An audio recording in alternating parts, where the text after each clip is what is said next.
이사야서 1장 1절에서 20절입니다. 같이 좀 힘들지만 합독해서 천천히 잘 읽어보겠습니다. 이것은 아모스의 아들 이사야가 유다 왕 우시 왕 요담 왕 아하스와 히스기야 시대에 유다와 예루살렘에 대하여 본 이상이다. 하늘아 들어라, 땅아 귀를 기울여라. 주님께서 말씀하신다. 내가 자식이라고 기르기고 키웠는데 그들이 나를 거역하였다. 소도 제 임자를 알고 나귀도 주인이 저를 어떻게 먹여 키우는지 알건만은 이스라엘은 알지 못하고 나의 백성은 깨닫지 못하는구나. 슬프다. 죄 지은 민족, 허물이 많은 백성, 흉악한 종자, 타락한 자식들, 너희가 주님을 버렸구나. 이스라엘의 거룩하신 분을 업신여겨서 등을 돌리고 말았구나. 어찌하여 너희는 더 맞을 일만 하느냐. 어찌하여 여전히 배반을 일삼느냐. 머리는 온통 상처투성이고 속은 온통 골병이 들었으며 발바닥에서 정수리까지 성한 데가 없이 상처난 곳과 매맞은 곳과 또 새로 맞아 생긴 상처뿐인데도 그것을 짜내지도 못하고 싸매지도 못하고 상처가 가라앉게 기름을 바르지도 못하였구나. 너희의 땅이 황폐해지고 너희의 성읍들이 송두리째 불에 탔으며 너희의 농토에서 난 것을 너희가 보는 앞에서 이방 사람들이 약탈해 갔다. 이방 사람들이 너희의 땅을 박살냈을 때처럼 황폐해지고 말았구나. 도성 시온이 외롭게 남아있는 것이 포도원의 초막과 같으며 참외밭의 원두막과 같고 포위된 성읍과 같구나. 만군의 주님께서 우리 가운데 얼마라도 살아남게 하시지 않으셨다며 우리는 마치 소돔처럼 되고 고모라처럼 될 뻔하였거든. 통치자들아, 주님의 말씀을 들어라. 너희 고모라의 백성아, 우리 하나님의 법에 귀를 기울여라. 주님께서 말씀하신다. 무엇하러 나에게 이 많은 재물을 바치느냐. 나는 이제 순양의 번제물과 살찐 짐승의 기름기가 지겹고 나는 이제 수송아지의 어린 양과 순양도 필요 싫소. 너희가 나의 앞에 보이러 오지만 누가 너희에게 그것을 요구하느냐. 나의 뜰만 밟을 뿐이다. 다시는 헛된 재물을 가져오지 말아라. 다 쓸모없는 것들이다. 분양하는 것도 나에게는 역겹고 초하루와 안식일과 대회로 모이는 것도 참을 수가 없으며 거룩한 집회를 열어놓고 못된 짓도 함께하는 것을 내가 더 이상 견딜 수 없다. 나는 정말로 너희의 초하루 행사와 정한 절기들이 싫다. 그것들을 오히려 나에게 짐이 될 뿐이다. 그것들을 짊어지기에는 내가 너무 지쳤다. 너희가 팔을 빌리고 기도한다 하더라도 나는 거들떠보지도 않겠다. 너희가 아무리 많이 기도를 한다 하여도 나는 듣지 않겠다. 너희의 손에는 피가 가득하다. 너희는 씻어라. 스스로 정결하게 하라. 내가 보는 앞에서 너희의 악한 행실을 버리라. 악한 일을 그치고 옳은 일을 하는 것을 배워라. 정의를 찾아라. 억압받는 사람을 도와주어라. 고아의 송사를 변호하여 주고 과부의 송사를 변론하여 주어라. 주님께서 말씀하신다. 오늘아 우리가 서로 변론하자. 너희의 죄가 주홍빛과 같다 하여도 눈과 같이 희어질 것이며 진홍빛과 같이 붉어도 양털과 같이 희어질 것이다. 너희가 기꺼이 해당하는 마음으로 순종하면 나는 가장 좋은 소산을 먹을 것이다. 그러나 너희가 거절하고 배반하면 칼날이 너희를 삼킬 것이다. 이것은 주님께서 친히 하신 말씀이다. 아멘. 가증한 너희라는 제목으로 말씀을 나누겠습니다. 이제 이사야서를 쭉 하려고 합니다. 이제 이사야서 쭉 할 거고, 저희 교회 원칙은 신약이 끝나면 구약으로 왔다가 구약이 끝나면 다시 신약으로 돌아가는 계속 안 했던 부분들을 하려고 노력을 하고 있고, 이게 어떻게 될지 모르겠지만 하여튼 시작을 해보도록 하겠습니다. 그래서 황폐한 큰 주제는 황폐한 그곳에서라는 제목으로 쭉 한번 몇 달 동안 할 것 같아요. 자, 손흥민 선수의 아버지 손흥정 씨가 방송에 나와서 인터뷰했던 것들이 좀 기억이 났습니다. 말씀 준비하다가 인터뷰 당시 절정기를 달리고 있던 손흥민에 대한 인터뷰였습니다.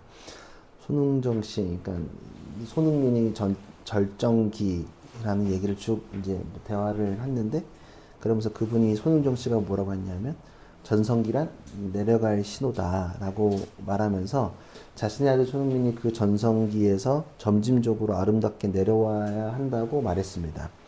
그래서 설명을 하면서 갑작스럽게 추락하지 않고 팬들에게 허무함을 주지 않기 위해서 쇠퇴기에도 품위와 안정성을 유지한다는 뜻을 담고 있습니다. 어쩌면 몇 년 전에 인터뷰를 이렇게 했었는데 이 인터뷰의 내용이 지금 미국에서 축구하고 있는 모습도 어쩌면 점진적으로 내려오기 위한 모습을 손흥민이 보이고 있지 않나라는 생각을 해봅니다.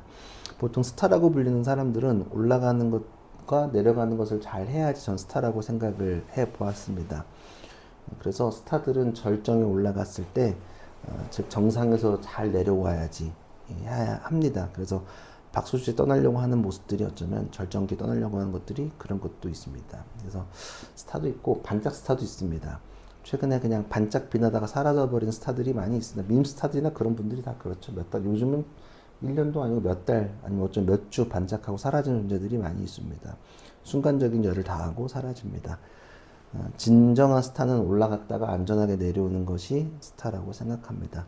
그리고 제가 이렇게 말하면서 머릿속에 여러분들 갑자기 추락하는 스타들의 얼굴이 아마 머릿속에 지나갈 거라고 생각을 해봅니다. 스포츠에서는 오랫동안 1위를 하는 팀들을 명문팀 혹은 왕조라고 부르기도 합니다. 잠깐 1위를 하는 것은 할 수 있습니다. 근데 1위를 오랫동안 유지하는 것이 쉽지 않기 때문에 그렇습니다. 스포츠의 세계에서는 더더욱이 1위를 하는 것도 어렵지만 그 1위권을 계속 유지하는 것 자체가 굉장히 어렵기 때문에 그렇습니다. 축구도 그렇고 뭐 축구만 봐도 그렇습니다. 작년 우승팀 한국 축구도 울산이 지금 강등 위기에 처해져 있고 또 반대로 작년에 거의 강등이 될 뻔했던 전북이라는 팀이 상위권 유지하기도 하고 야구도 마찬가지입니다. 작년 우승팀이 이번에는 7등인가 했습니다. 7등하고 그러니까 왕조라고 부르기 위해서 꾸준하게 성적을 내기 위한 노력들이 쉽지는 않습니다. 국가들도 마찬가지입니다. 패권이라고 해서 세계 정세의 주도권을 가지고 있는 국가를 오랫동안 하는 것은 쉽지가 않습니다. 해가 바뀔수록 패권을 지키기 위한 노력들을 나라들이 보이지 않지만 굉장히 많이 하고 있기 때문에 그렇습니다. 지금도 패권 전쟁이 중국과 미국 간에 일어나고 있고 불과 30년 전만 해도 소련과 미국이 그랬고 그전에는 미국이 아니라 영국과 유럽들이 패권을 가지고 있었고 그전에는 스페인, 뭐 그전에는 포르투갈 여러 가지 뭐 프랑스가 가졌던 적도 있고 나폴레옹 시기에는 독일이 그런 가지려고 노력을 하기도 했었고요. 여튼 패권을 지키는 것은 그렇게 쉬운 일은 아닙니다. 우리나라는 패권을 가진 적은 없었기 때문에 거기에 해당되지 않지만 그래도 요즘 가끔 문화적으로 진짜 뭐 놀랍다는 생각을 굉장히 많이 하게 되는 순간 뭐 더 설명하지 않더라도 뭐 한국 문화가 이렇게까지 막 이래야 되나 놀랄 정도로 지금은 제가 막 댓글에 그래서 막 김구 선생님 보고 계십니까라고 막 댓글 달더라고요. 이렇게까지 원한 건 아닌데 뭐라 하면서 상상을 뛰어넘는 어렸을 때 상상하지도 못한 일들이 벌어지고 있는 것 같습니다. 사자성어 흥망성쇠라는 거 여러분들 들어보셨는지 모르겠습니다. 나라 또는 집안이 흥하고 망하고 융성하고 쇠퇴함을 계속 순환하고 반복함을 흥망성쇠라고 합니다. 나라가 흥하고 쇠퇴함이 반복된다.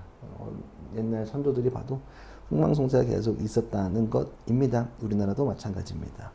성서에서도 많은 국가들이 존재합니다. 등장하고요. 주요 골자는 이스라엘이 주요 골자고 그리고 그 중심으로 다양한 국가들이 등장을 합니다. 뭐 로마도 있고 애굽도 있고 페르시아도 있고 그 다음에 뭐 또 등등등의 나라들이 존재하죠. 근데 성경에 등장하는 국가들도 국가의 흥망성쇠의 모습을 보여줍니다. 이스라엘의 역시 성경을 보면 이스라엘의 흥망성쇠를 볼 수 있습니다. 여실히 드러납니다. 흥할 때가 있고 망할 때가 있는 모습을 성경을 통해서 계속 봅니다. 흥할 때, 망할 때, 또 쇠락할 때 여러 가지 이야기들이 있습니다. 오늘 이스라엘을 이제 시작하면서 설명을 하려고 하는데 이스라엘이 망한 그때 지금은 이스라엘에서는 이스라엘이 완전히 박살났을 때입니다. 그리고 그 박살났을 때 희망을 본 이사야는 사람 이름입니다. 선지자 이름이 이사야인데 그 이 사람이 이사야가 본 환상입니다. 이렇게 황폐한 땅에서 하나님이 이런 거를 보여주신다. 이렇게 갈 것이다. 그러니까 이사야가 본 환상 이야기를 하는 겁니다. 하나님이 이렇게 말씀하셨고 이렇게 될 것이다 라는 겁니다. 이해되시죠? 이사야서는 하나님이 직접적으로 뭐 이렇게 써라가 아니라 이사야에게 보여주신 것을 이사야의 관점으로 쓴 책입니다. 이사야서는 주전이라고 하면 예수님이 오시기 전 한 8세기 정도 740년에서 700년경에서 남유다에서 활동을 했던 선지자입니다. 남유다라 그러면 또 헷갈리죠. 이게 무슨 말이냐면 이사야가 활동하던 시기는 이게 이제 우리나라처럼 북이스라엘과 남유다로 분단되어 있었습니다. 북이스라엘과 남유다로 여기도 똑같이 갈라져 있었습니다. 그래서 유다의 왕들 또 이제 북이스라엘 왕과 유다의 왕이 다른데 유다의 왕들 뭐 우시야, 요담, 뭐 히스기야 요럴 때 선지자 활동을 했던 사람입니다. 정치적으로도 굉장히 힘들었고 종교적으로도 그렇게 좋지 않았습니다. 백성들이 하나님께 불순종했고 우상숭배가 뭐 이럴 때 늘 반복되는 패턴입니다. 우상숭배가 성행했습니다. 나라는 어쩌면 부유했지만 사회적으로 빈부격차 또 여러 가지 위협들이 있었습니다. 아수르라는 큰 국가에 대해서 제국에 대해서 계속 위기를 겪고 있었고 주변의 국가들이 침략당하기도 했었습니다. 그리고 위에 있는 북이스라엘은 아스르에 의해서 멸망을 당하기도 했었습니다. 그러니까 지금 이사야가 있던 이 남유다라는 동네도 우리나라로 하면 뭐 남한 같겠네. 근데 여러 가지 지금 계속 공격을 받고 있고 외교적으로도 좀 힘들고 내부적으로도 힘들고 계속 지금 이 남유다라는 동네가 굉장히 몰려 있는 상황입니다. 어쩌면 지금의 정세랑 뭐 어쩌면 우리가 비슷할 거라고 생각을 많이 합니다. 뭐 옛날에 어른들이 그랬던 것 같아요. 북이스라엘이 망한 거는 뭐 이런 거 교회 이런 거 좋아하잖아. 북한이랑 비슷해서 북쪽은 망하고 남쪽은 뭐 살아남았다 뭐 이렇게 이해하면 외우긴 쉽겠네, 그죠? 그래서 북쪽은 조금 망했고 남유다는 그래도 버텨면서 갔습니다.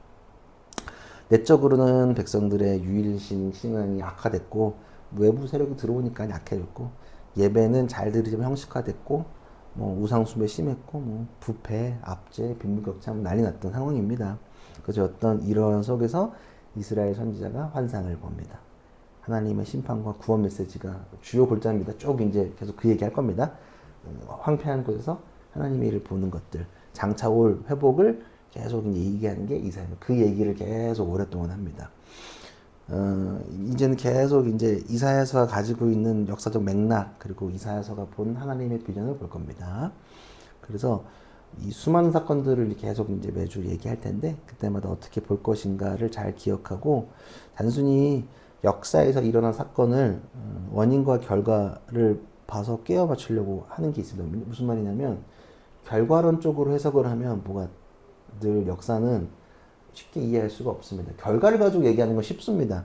왜냐하면 제가 야구 좋아하니까 야구는 1년에 절반을 야구를 하잖아요. 야구 계속 할 것 같은데 맨날 뭐 이러고 저러고 막 댓글에 난리야. 근데 다 결과론이야. 그때 왜 안 바꿨냐. 실패하면 욕먹고 성공하면 잘하는 거다 이렇게 되는 거라서 그렇게 보는 게 아니라 단순히 결과만 가지고 해석하는 문제가 전혀 아니고 그 안에 어떤 일이 있었고 그 안에 맥락과 어떤 의지가 있었고 어떤 존재가 개입했는지를 잘 천천히 보는 게 우리한테는 굉장히 중요합니다. 그 포인트. 결과만 가지고 얘기하는 게 아니라 어떻게 이게 흘러갔는지를 계속 보는 것들이 중요합니다. 이사야서는 제5복음서라 부릅니다. 4복음이 뭐죠, 여러분들? 알고 있죠? 이건 어렵지 않잖아. 4복음이 마태, 마가, 누가, 요한이 4복음이죠. 이건 알고 있죠? 마태, 마가, 누가, 요한복음서 앞에 땅땅땅땅. 이거는 같은 관점을 가지고 있어. 다 예수님 얘기만 하고 있어. 성경에서 예수님 얘기를 대놓고 하는 거는 예수님 얘기 말씀이 들어있고 예수님이 직접 말씀하신 내용이 있는 게 복음서 4개입니다. 근데 이제 앞에 마태, 마가, 누가는 공관복음이라고 해서 비슷합니다. 다 비슷하고 있고 요한만이 내용은 같은데 필체가 다르고 스타일이 다른 게 요한복음입니다. 이렇게 해서 공관복음과 요한복음 구분해서 판단을 합니다. 이거 몇 번 얘기해서 알고 있죠? 그리고 이사야서를 제5복음서라고 불립니다. 그러면 누구 얘기가 많이 들어있으니까 제5복음서라고 할까? 제가 방금 얘기한 거 힌트가 있겠죠? 복음서의 특징을 보면 예수님 얘기가 많이 담겨져 있기 때문에 제5복음서라고 불립니다. 그래서 구약의 복음서라고 부르기도 합니다. 그러니까 우리는 계속 이제 메시아 예언을 계속 얘기할 거라는 걸 얘기하는 겁니다. 여기 안에 예수 그리스도의 탄생, 사역, 고난, 부활 이런 것도 다 예언되어져 있습니다. 그래서 예수님을 직접적으로 예언한 것도 있고 우리가 크리스마스 때마다 뭐 천사가 내려와서 뭐를 예언하기를 할 때 어디를 인용한다? 이사야서를 인용한다. 그만큼 예수님과 연결되어 있는 게 이사야서입니다. 그러니까 초기에 기독교 신자들이 예수님 그 돌아가시고 부활하시고 나서 초기 교회와 신학적인 것은 다 이사야서를 근간으로 다 인용되었다. 그러니까 신학적 토대가 되는 게 이사야서. 굉장히 중요한 것라는 거 이해되시죠? 그러니까 제가 이사야서를 하는 겁니다. 그리고 성경이 몇 권인 거 아세요, 여러분들? 이런 거 짜쳐서 안 물어보긴 하는데 몇 권이에요, 성경인지? 야, 그냥 틀려도 세게 말해. 자신감 있게 좀 얘기해. 66권이고. 그럼 이사야서도 몇 권? 66입니다. 그러니까 똑같으니까 물어보는 거 아니겠어? 성경도 66이고 이사야서도 66장입니다. 외우기 편하죠. 그리고 둘 다 반으로 구분할 수 있습니다. 성경을 반으로 구분하면 신약과 구약으로 딱 쪼개지죠. 그러면 이사야서도 두 개로 딱 쪼갤 수 있는데 맥락을, 주제를 앞에 부분을 심판과 경고, 그리고 뒷부분이 회복과 구원의 내용으로 구성되어 있습니다. 성경 구조랑 거의 비슷하고요. 또 구약 몇 권, 신약 몇 권인 거 윤지 아나? 몇 권이야? 39, 27. 그러면 이사야서도 심판과 경고는 몇 장? 39장까지.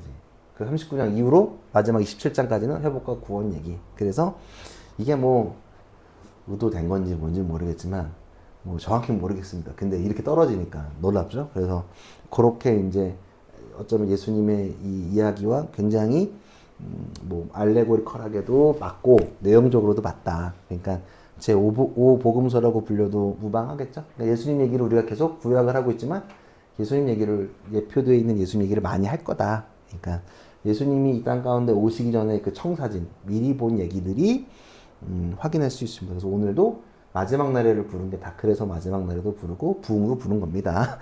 가사랑 다 연결되어 있습니다. 자, 이제 본론 들어가겠습니다.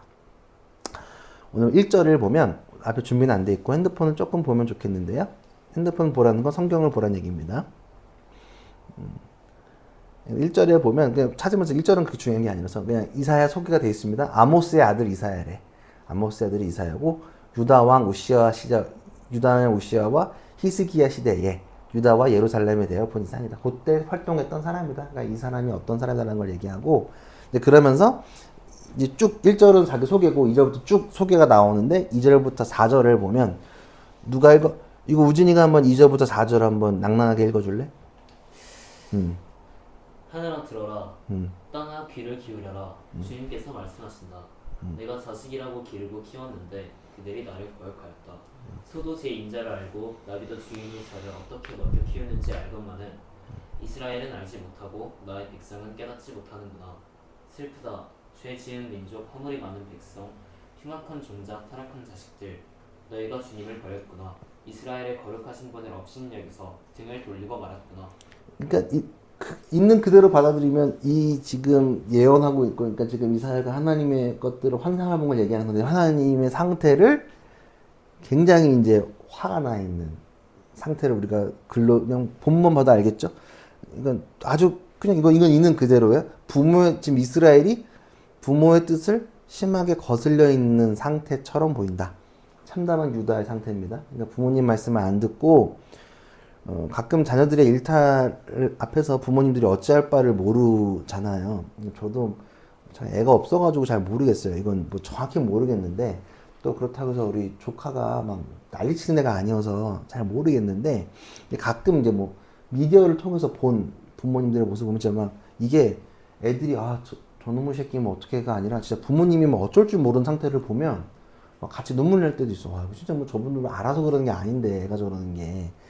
그러니까 지금 보면 진짜 하나님이 이스라엘 이 유다 사람들을 뭐 두 손 두 발 다 들었다는 표현을 할 수 있을 겁니다. 그러니까 이스라엘의 일탈, 유다의 일탈 앞에서 어쩔 바를 모른다. 소도 주인을 아는데 이스라엘을 모르고 얘들은 뭐 완전 죄 많이 짓고 완전히 타락하고 그때 말로 말하면 호로자식, 후레자식이라고 부르는 것처럼 완전히 지금 개판인 상태입니다.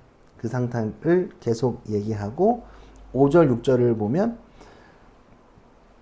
이거 경치 씨가 읽어주실래요? 5, 6절 낭낭하게 좀 읽어주십시오. 어찌하여 너희는 더 맞을 일만 하느냐? 어찌하여 여전히 배반을 있었느냐? 머리는 온통 상처투성이고 속은 온통 골병이 들었으며 발바닥에서 정수리까지 성한 데가 없이 상처나는 곳과 매맞은 곳과 또 새로 맞아 생긴 상처뿐인데도 그것을 짜내지도 못하고 싸매지도 못하고 상처가 가라앉게 기름을 바르지도 못하였구나. 계속 이제 상태를 얘기하는 여기는 이제 두들겨 맞고 집에 돌아온 여러분들 두들겨 맞아본 적이 있나요? 요즘은 그런 거 없죠. 저는 야만의 시대의 끝자락에 살았잖아요. 길거리에서 끌려가서 맞는 경우들이 있었거든요. 저는 제 친구 이렇게 어렸을 때 막 장난치다 보면 진짜 조폭한테 맞는 것도 본 적이 있었는데 그냥 맞았거든요. 번개처럼 와서 두들겨 맞을 경우도 있고 또 저희가 뭐 어렸을 때 막 아시죠?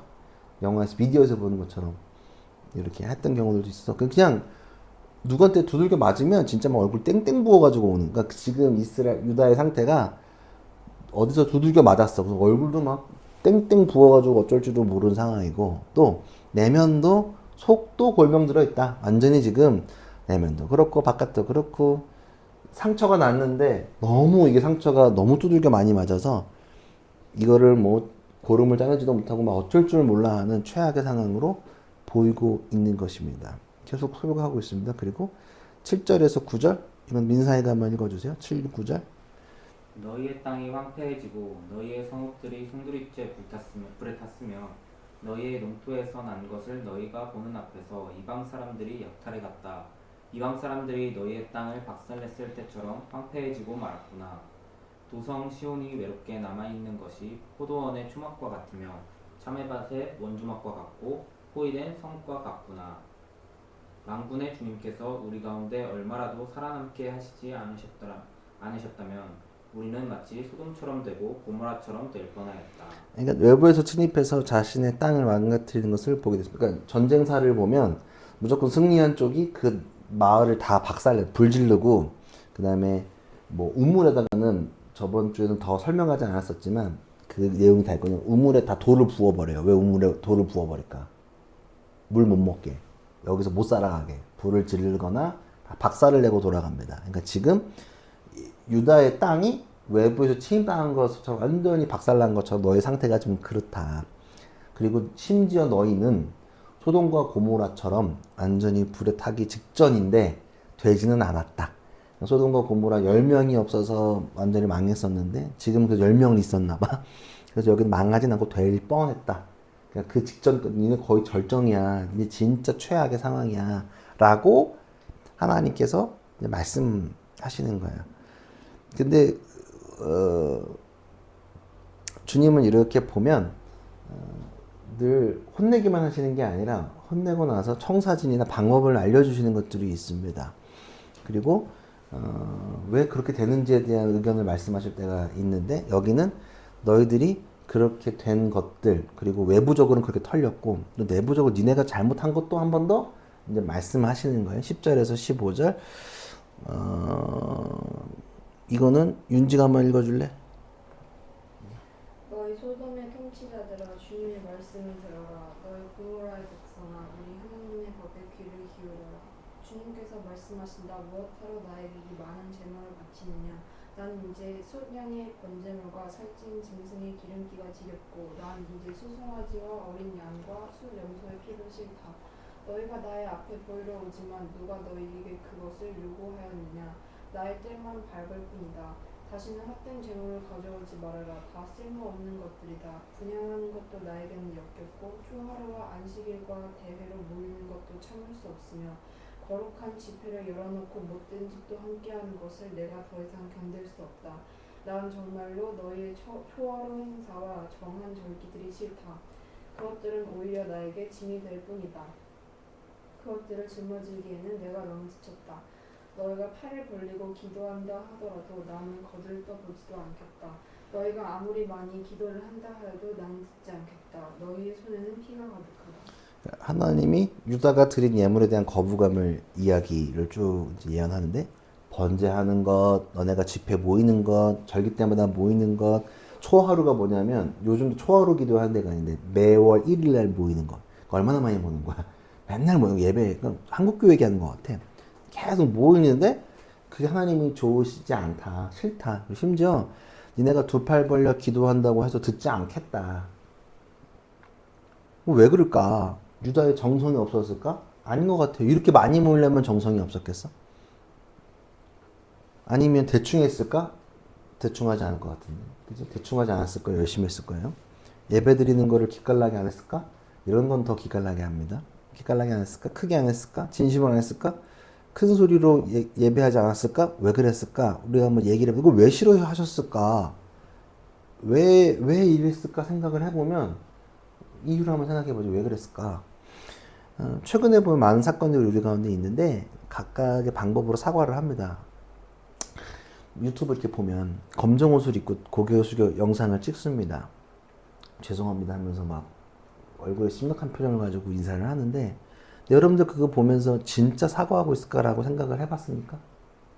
전 단 한 번도 그들에게 진심을 느껴본 적은 없습니다.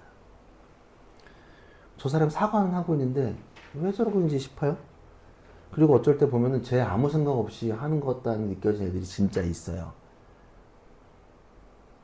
왜냐하면 피해자의 시각으로 사과하지 않고 가해자의 입장에서 사과를 하기 때문에 그렇습니다. 피해자를 생각하지 않고 가해자만 생각합니다. 그리고 자신은 진심으로 사과했는데 네가 왜 안 받아주냐면서 되려 역정을 냅니다. 억지를 부리고 그냥 이만하면 됐지 않았어? 라고 말합니다. 이게 맞을까? 사과를 할까? 맞을까라고 질문을 던져보면 그거 아니라고 우리는 말할 수 있습니다. 혹은 깜짝 파티나 잔치를 하더라도 당사자의 생각과 달리 요란하게 한다고 해서 그것이 기쁘고 의미 있는 파티가 될까라고 던져보면 아니라는 것을 우리가 잘 알고 있습니다. 노력으로 되는 것도 아니고 행하는 당사자의 객관적인 평가로 측정되기가 어렵습니다. 나의 진심 여부가 예배 전부가 아니라는 겁니다. 여러분들 우리가 교회를 나오면서 진심으로 드리지 않은 예배가 있었을까? 다 간절하고 진심으로 드리지.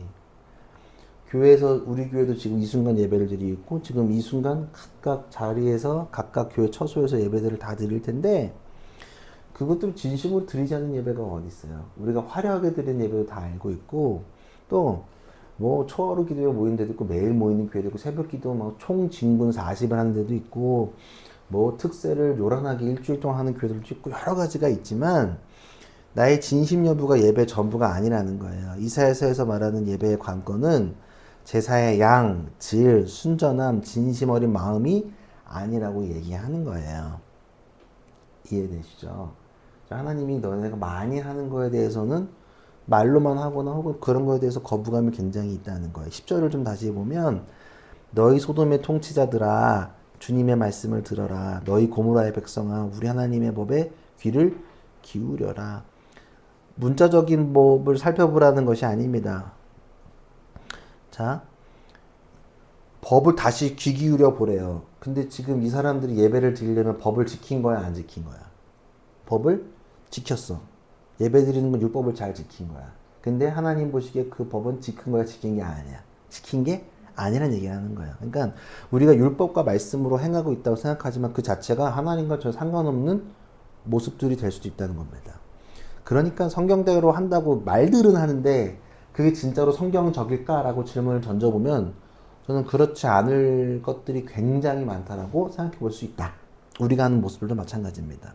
13절에 보면 뭐라고 나와 있냐면 13절에 보면 헛된 재물을 가져오지 다 쓸모없는 것이 분양하는 것도 나에게는 역겹고 역겹다고 말씀하세요. 역겹다. 성경에 역겹다라고 얘기하네. 새 번역에서는 역겹다라고 하고 개역개정에서는 가증스럽다라고 해요. 가증스럽다. 역겹다와 가증은 누구의 문제야? 너희들의 마음의 문제예요. 예배의 절차나 규모 등의 문제가 아니라는 거예요. 그러니까 절차나 뭐 행위나 뭐 그런 게 아니라, 그러니까 지금도 뭐 한국 교회는 여전히 많이 모이기 위해서 노력하는 거 시도들이 많이 있습니다. 어떻게든 많이 모이게 하기 위해서 방법들을 하고, 뭐 우리도 많이 모이는 거를 싫어하는 거나 부정하는 게 절대 아닙니다. 근데 그러니까 많이 모이기만 하면 문제라는 겁니다. 매일 말하는 거, 찬양만 하면 문제입니다. 설교만 들어도 여러분들 문제입니다. 뭐 만자만 붙으면 다 문제라고 저는 생각을 하는데 예배 첫째는 규모의 문제가 아니라는 거예요. 속담 중에 까마귀 노는 곳에 백로야 가지 마라 라는 말이 있습니다. 금묵자흑. 먹을 가까이 하게 되면 검게 된다. 나쁜 사람 가까이 지내면 나쁜 버릇에 물리기 쉽다라는 의미의 고사성어입니다. 이스라엘이 외부에서 배운 것은 지금 많은 문화들이 이스라엘 좀 유입되고 유압을 당하면서 배운 게 뭐냐면 우상숭배를 배우고 온갖 악을 자행하면서 신에게는 극진한 정성으로 제사를 드리는 모습이었습니다. 우상숭배는 필연적으로 불의로 드러납니다. 이게 무슨 말이냐면 우리가 미디어나 이런 걸 보면 뭐 도간이나 뭐 교회 비판하는 영상들, 영화들이나 스토리들을 보면 다 가증스럽단 말이에요. 무슨 말이냐면 주위에서는 성추행하고 성폭행하는데 교회 가서는 누구보다도 열심히 예배드리는 모습들. 난 제대로 하지 않으면서 앞에서는 아우 은혜 뭐 기도해야죠. 뭐 은혜 받았습니다. 뭐 은혜롭습니다. 라고 말들은 이렇게 하지만 내 삶은 전혀 그러지 않는 것. 그러니까 무슨 말이냐면 여전히 나는 더러운데 깨끗한 척 하는 게 가증스럽다. 그거 가증스러워요? 가증스럽지 않아요? 가증스럽단 말이에요. 교회 다니는 사람들한테 뭐라 하는 건 다 그런 거예요. 15, 16절 좀 눈으로 한번 보십시오. 윤지가 해봤던 거지만 15, 16절을 보십시오. 자, 너희가 팔을 벌리고 기도한다 하더라도 나는 거들떠보지 않겠다. 너희가 아무리 기도를 많이 한다 하여도 난 듣지 않겠다. 너희의 손에는 뭐가 가득하다? 피가 가득하다. 너희는 씻어라. 스스로 정결하게 하여라. 내가 보는 앞에서 너희 악을 행실을 버려라. 악한 일을 그치고. 내 손이 피에 젖어있는데 이렇게 더러운 상태에서 어떻게 예배할 수 있겠어요? 사실은 그 성당에 가면 여러분 성당 가보신 적 있으세요? 이게 앞에 가면 물 탁 찍어가지고 이거 하는 거 이거 이렇게인가? 이거구나. 이거 하는 거 하면 손 씻는 데가 있어. 물 호수가 이렇게 있어. 그래서 한번 정수라 그래서 한번 닦는 거야. 손 닦는 거. 원래는 저희도 만약에 건축을 하면 앞에 이제 좀 그런 거를 저도 좀 모티베이션이 돼서 좀 물 씻는 장소를 좀 만들고 싶은 게 좀 저한테 좀 있는데 여튼 내가 더러운데 어떻게 하나님을 예배할 수 있겠어요. 예배에서 중요한 것은 주의를 철저하게 지키는 것도 있겠지만 예배 자세일 수도 있겠지만 더욱이 중요한 건 일상의 삶이라는 거. 내 손이 더러운데 어떻게 하나님을 예배할 수 있겠어요. 씻고 와야지. 이거 더러운 상태로 예배하면 그게 가증스럽지. 더러운데 장갑만 끼고 예배하면 그게 깨끗할까? 근데 지금 많은 교회 다니는 사람들, 크리스찬들이 그렇게 한다면 우리가 이렇게 말하고 있지만 여러분 주위에 교회 다니는 사람들, 아는 사람들 중에 그런 사람들 많잖아. 가증스럽다는 게 그런 거거든. 제가 힘든 게 그런 부분이었단 말이에요. 목회자로서. 지금 제가 왜 목사님들을 이렇게 걔네들 다 그렇게 보겠지. 지금 제가 나이를 좀 먹으니까 제가 형이라고 불렀던 사람들이 담임이 되거나 뭐 큰 교회 담임도 있고 뭐 100명, 200명짜리 교회도 막 담임들도 막 가고 그러세요. 어디 간대. 몇 학번 누구 뭐 어디 가신대. 뭐 저기 큰 교회 목사님, 성남에는 큰 교회 목사님도 99학번밖에 안 돼. 그냥 형이라고 부를 수 있는 사정권이란 말이야. 99, 98, 97 이런 데 있어. 큰 교회. 뭐 친하진 않지만 보면 접을 얘기하는 건 아닙니다. 근데 그 아래 등급에 가는 거 보면 뭐 지금도 막 큰 교회 영상 뜨는 거 보면 아는 사람들이 가끔 막 이렇게 막 이런 자세들 있잖아. 막 이런 거 막 사진에 있어. 좀 가증스러워. 왜 그럴까? 저희 수업 시간에 맨날 잤는데? 맨날 수업 시간 나갔는데? 저 새끼 뒤에서 게임했는데? 저 수업 시간에 디아블로 했는데? 스타인가들도 내가 다 안단 말이야. 가증스러워. 학교에서 별의 별 개또라이 짓 하는 걸 다 알고 있는데 그 서한 척해. 근데 바뀐 게 별로 없는 것 같은데 그러고 있단 말이야. 가증스럽다는 거야. 소리만 크게 지르고 보이는 기도하는 척의 자세가 할 게 아니라 기도를 통해서 내가 구별하고 지혜롭게 손을 씻고 주께 나아가는 모습을 보여야 합니다. 일주일 동안 이웃을 증오하고 어찌 하나님을 주일날 돌아와 사랑한다고 얘기할 수 있을까? 우리는 신앙인들의 가증스러운 모습을 알고 있습니다. 저도 매날 느끼는 겁니다. 어쩌면 저도 가증스러울지도 모르겠습니다. 그리고 우리는 타인의 가증스러운 신앙의 모습을 보고 힘들어합니다. 다 한 번씩 힘들었을 거예요. 그리고 또 우리는 지금도 제가 한 거죠. 또 실수를 했네요. 가증을 조롱하면서 즐기기도 합니다. 그리고 우리도 가증한 모습이 동시에 존재할지도 모르겠습니다. 가증한 모습을 가지고 있는 우리는 어찌 하나님을 예배한다고 할 수 있을까? 우리 예배가 과연 무엇일까? 질문을 던져봐야 합니다. 17절 이거는 은지가 읽어주세요. 옳은 일을 하는 것을 배워라. 정의를 찾아라. 억압받는 사람을 도와주어라. 고아의 송사를 변호하여 주고 과부의 송사를 변론하여 주어라. 손을 씻으면 악의 일을 할 수 없습니다. 새로운 일을 시작해야 됩니다. 17절은 이제 씻고 다시 배우라고 합니다. 씻고 배워야 할 것은 새로운 예배나 개혁, 이런 뭐 예배를 바꾸고 예배를 개혁하고 이런 일들을 하는 게 아닙니다. 뭘 하라? 가난하고 힘없고 이웃에게 공의를 행하는 것, 그들을 변호하고 억울함을 풀어주는 것부터 하라.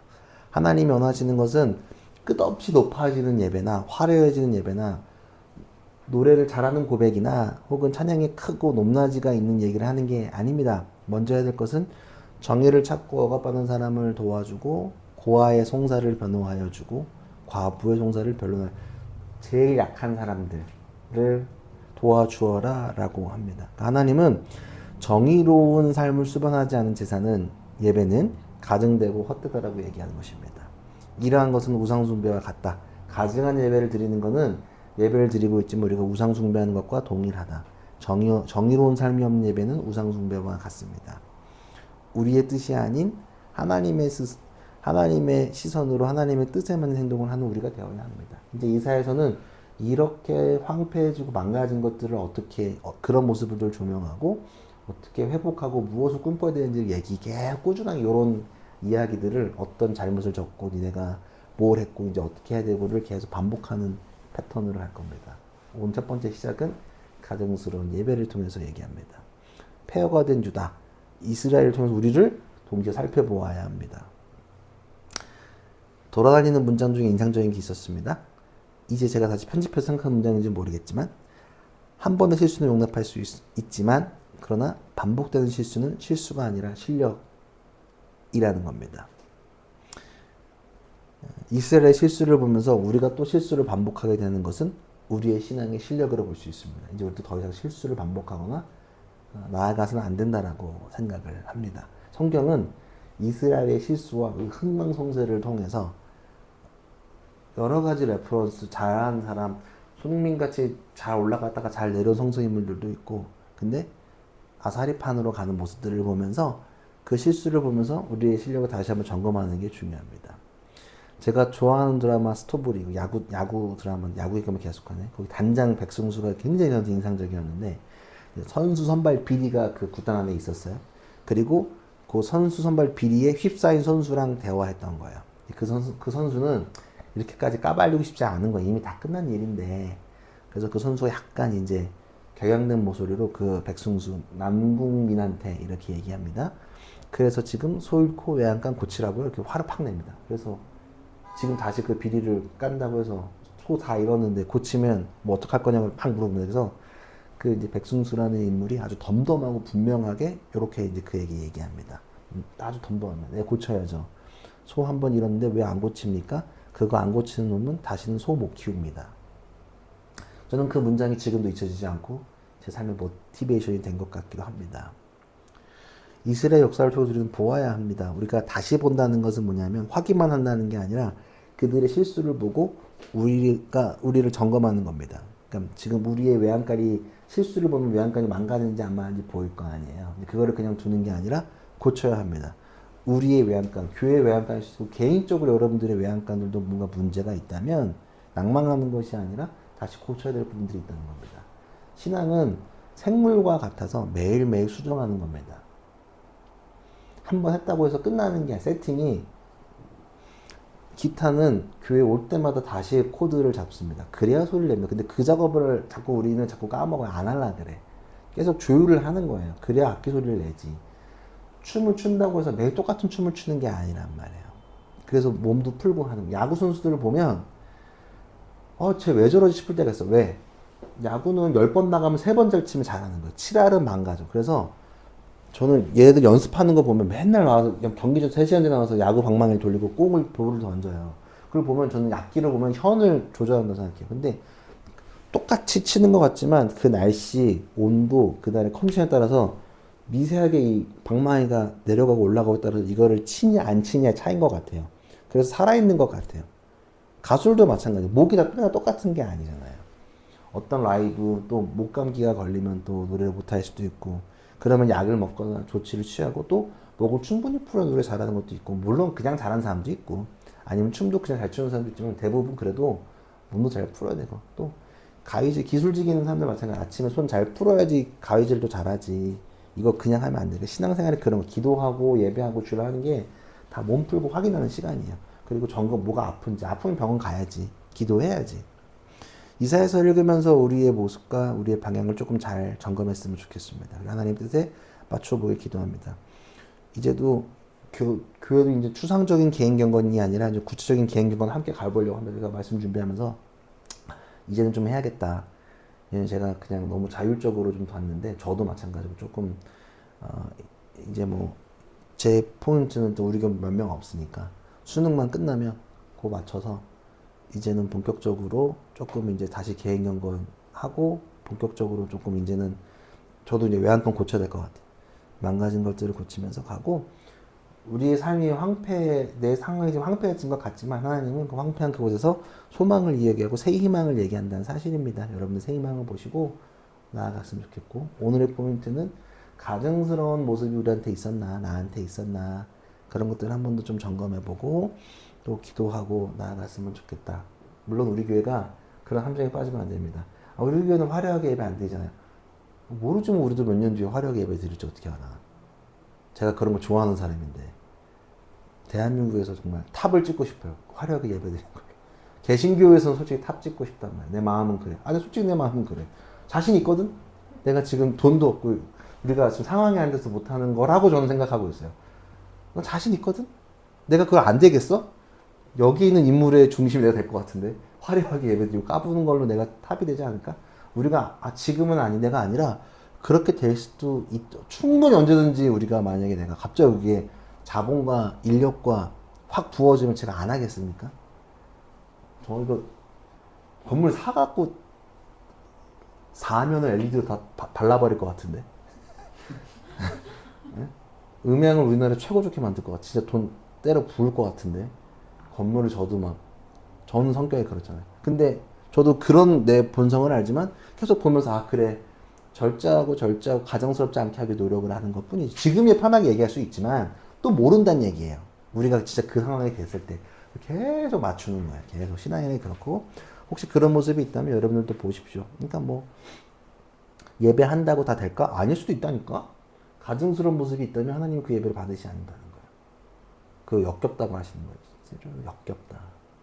그래서 단순히 그 순간에만 드린 게 아니라 어떻게 하나님이 내 삶 속에서 평일에도 여러분들이 기도하는 것 정말 아주 간단한 건 내 삶을 주님께 드린다는 것 아침에 내 자리에서 기도 정말 하고 간단하게 기도하고 시작하고 또 별거 아닌 것 같지만 하나님이 내 삶에 들어올 틈이 있나? 그 틈을 만들려는 게 아니라 틈 만들 필요 없어. 그냥 그 순간에 함께 하면 돼. 그냥 틈이 없으면 그냥 함께 계속 하는 것들을 하나님 원하시는 게 아닌가라는 생각을 다시 한번 해봅니다. 여러분 삶에 하나님을 모시면서 하나님 왜 이렇게 화가 나셨는지 이스라엘을 보면서 점검하고 우리한테 또 나한테 적용되는 거 없는지 한번 쭉 한번 가봅시다. 함께 기도하며 주께 나아갑시다.